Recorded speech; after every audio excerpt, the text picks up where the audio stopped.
ಒಮ್ಮೆ ಒಂದು ಚಿಕ್ಕ ಹಳ್ಳಿಯಲ್ಲಿ ರಾಮು ಎಂಬ ರೈತ ವಾಸಿಸುತ್ತಿದ್ದ. ಅವನು ತನ್ನ ತೋಟದಲ್ಲಿ ಹಣ್ಣು ಮರಗಳನ್ನು ನೆಡುತ್ತಿದ್ದ.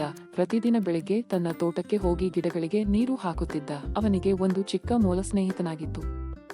ಮೊಲ ಪ್ರತಿದಿನ ರೈತನ ಜೊತೆ ಆಟ ಆಡುತ್ತಿತ್ತು. ಒಂದು ದಿನ ಬಿರುಸಿನ ಮಳೆ ಬಂದು ಗಾಳಿಯು ಜೋರಾಗಿ ಬೀಸಿತು.